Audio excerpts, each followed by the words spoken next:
Okay, so this is my bushel of green tomatoes. So let me tell you what I'm going to make.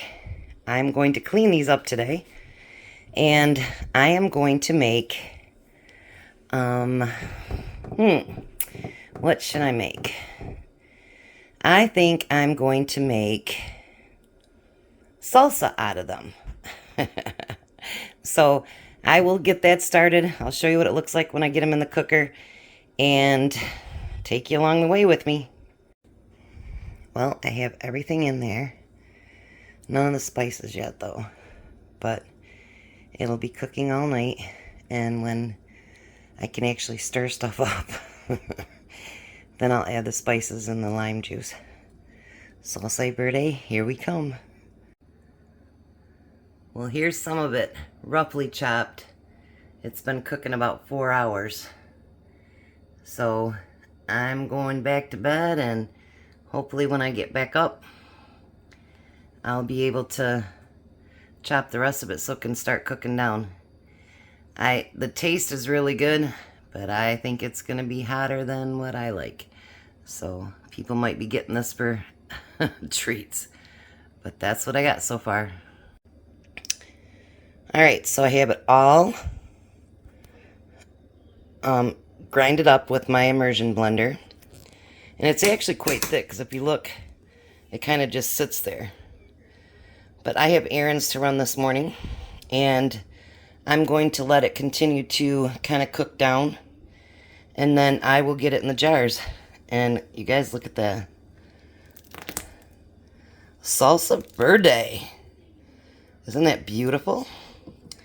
I'm going to have a lot of it, and believe it or not, I still have a half of bushel of green tomatoes, and I haven't done the other side yet either. So, all right. I'll be back. All right, so I'm back. So the salsa verde is ready. And so now we just need to pack it into jars. And if you notice, I have all different sizes of jars, because I'm going to recan the jars that have the lids on them, because jars are getting harder to come by. So yeah, I'm going to use these up before I go to my pint jars so that I have something to can in. So I'm going to show you, because the lids the funnel doesn't fit on the other one, you know, that we usually use for canning, I will be using this, and it actually works really good. And it'll fill it right up. And you want to go right up to where the curve is here, so it'd be, you know, not quite an inch. Whoa. I overfilled that one. But I figure might as well use these. I've been saving them up. And I had Tom go downstairs and get them, and I got them all sanitized and everything. So you're going to do the same thing you would do with any of the other jars.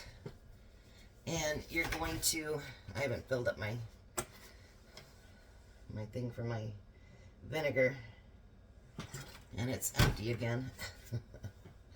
That's what happens when you can, right? So you still want to make sure your lids are very, very clean, or your rims are very, very clean. And then, you know how you usually do finger tight when you do your regular canning jars? With these, you want to wrench right down on them, because you want them as tight as they can be. You're going to process them the same way. You just want to make sure that this seal goes back down. So there's my first jar of salsa verde. I'm so proud of myself, you guys. It tastes really good, and I've never done it before. So now I have still another half bushel, plus I have on the side yard the mini tomatoes and the other tomatoes. And in this salsa verde, I used some of my I had a couple of bell peppers I used in there. I had a couple of my cherry peppers. So anything that I had in the garden that I could use up, then I use that as well and put it in here, along with jalapenos and stuff. So trying to use up the rest of that garden. But I'll be back when these are all processed and we're all done with them. All right. All right, so there's all the salsa verde, all the different containers. We've already heard a couple pop. Hopefully they all seal, and we end up giving our neighbors a whole bunch too, so hopefully they all seal. Oops, there was another one.